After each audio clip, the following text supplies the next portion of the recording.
The Lord of the Rings, The Two Towers, from 2002, the supreme film adventure of our time.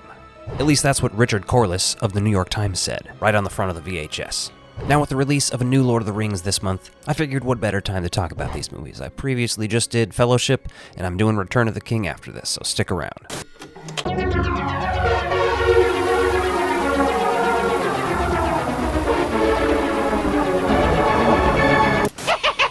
Welcome back to the Ecto-Violence channel. My name's Alec. Today we're talking about Lord of the Rings, The Two Towers on VHS. Now I have the VHS copy in my hands here, but this is a movie that when it first came out on home video, I had it on DVD. The first movie I had on VHS. Similar thing happened with Star Wars Episode 1 and Harry Potter. I had the first movie of every one of those series on VHS, and by the time the second one came out, I was only buying DVDs. So let's go ahead and throw this tape in. Now, unlike the first movie, there's nothing ahead of this movie. There's a New Line Home Entertainment logo, an FBI warning, and then finally a feature presentation bumper. Oh, and also, this film has been formatted to yada yada yada.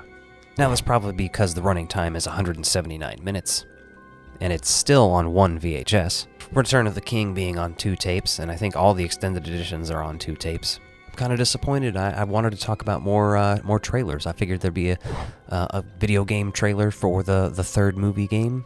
So I'm just reminded while watching this how beautiful this movie is. And I'm watching it on VHS, mind you, and I still think this movie is shot extremely well. It's beautiful to look at. All these sweeping shots through the mountains and the slow build-up of the audio with, Gandalf fighting the Balrog. All that stuff is just there to get you hyped. It's perfect. And we're back here at this scene, the You Shall Not Pass scene. You shall not pass! And we kind of see what happens to Gandalf after that scene. A pretty awesome scene, too. Visually, it's awesome. A little harder to tell what's going on a VHS, I will say, but awesome scene nonetheless. Again, another meme. And this is also where we get the first real introduction to Gollum. He's briefly in the first movie and whatnot, but this is where you get to really explore his character. And you should be going through this movie, I think, relating to both Sam and Frodo, because at times you feel bad for him. You're like, God damn, this sucks, bro. But also you're like, this guy's literally gonna kill us. They're like, take us to the Black Gate. And he's like, all right, let's go. I really appreciate the phrase, man flesh. What do you smell? Man flesh. I gotta start using that in my vocabulary. I gotta find ways to fit that in, And I don't know what it is, but the food in these movies are always very interesting too. They're eating more of that elvish bread. Then we pick back up with Aragorn, Legolas, and Gimli. They haven't slept or ate in days and stuff.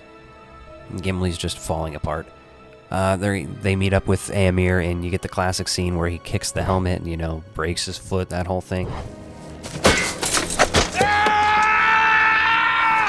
And it's funny, but because that's become such a meme these days of if you're ever watching that with someone for the first time, anybody who's a big fan of this movie knows that, and they're going to say it.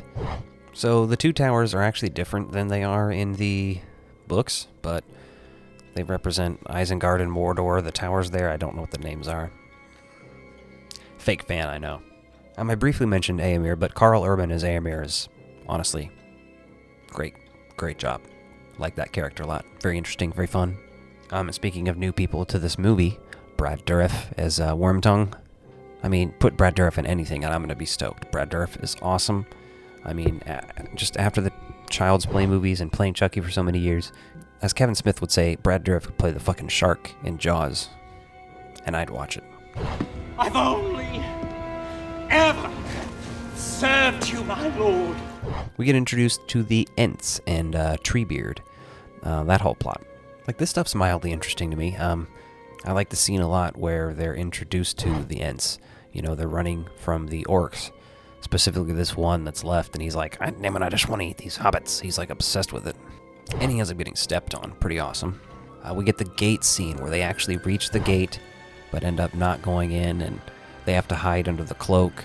And then add the line of dialogue about how it's basically a magic cloak, because otherwise you'd be like, what the hell? We get to see King Theoden, who is obviously sort of possessed by Saruman, being controlled by Wormtongue. It's a whole thing, right? Dude's freaky looking. Dude is absolutely terrifying to look at. And it might be that I saw this when I was like, 11, 12 years old, when some of this stuff, like just creepy images like that, could still be like, this is disturbing, you know what I mean? There's something about it.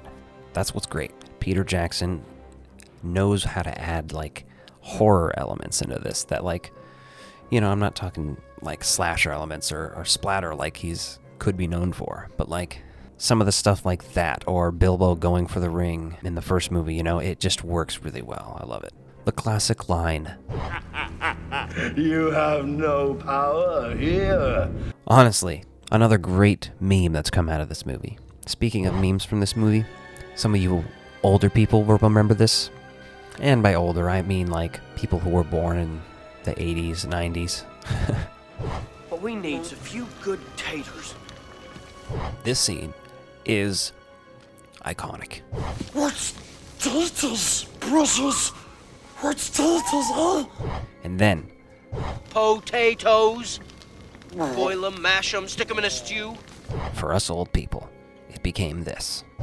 What's taters, huh? Potatoes.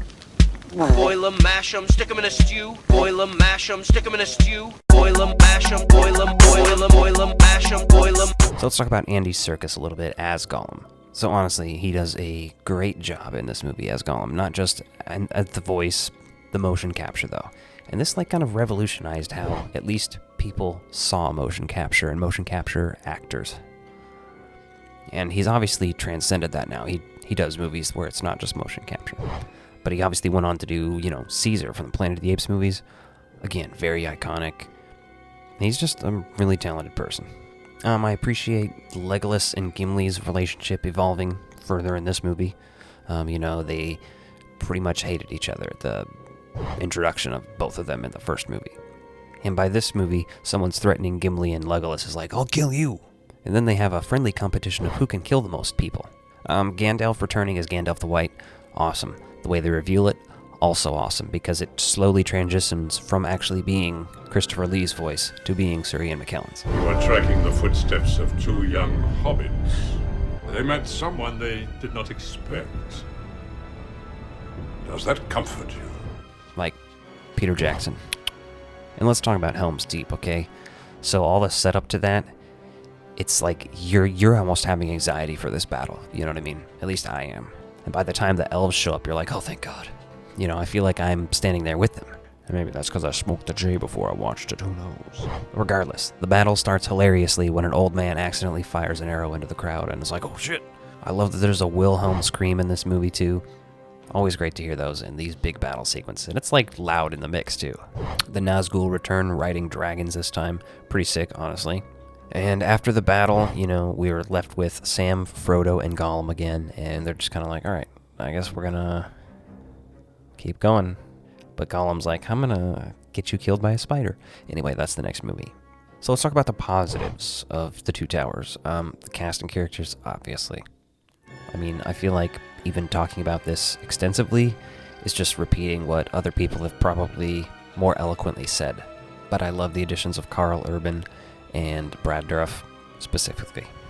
The effects, again, they are amazing, but you get to see a lot more of Gollum in this. And of course, this is like Gollum that's 22, 23, 24 years old. You know what I'm talking about? They took a long time working on these movies. They were shot in the 90s, so you got to consider that when watching these. But Gollum is probably the worst effect of the movies.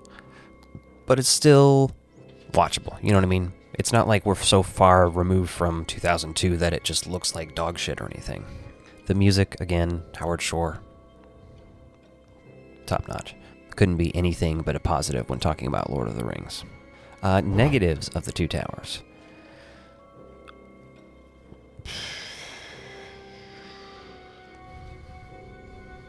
And real quick before I rate this movie, I do want to remind you that you can now join as a channel member here or on Patreon.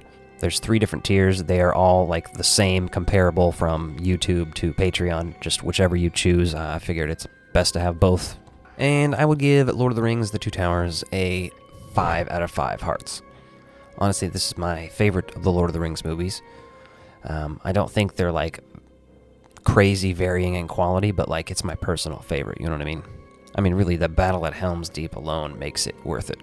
Stick around for my review of Return of the King and War of Rohirrim. Or is it War for Rohirrim? Shit, I don't even know. And if you like this video, be sure to check out this one and hit that subscribe button. Thanks for watching.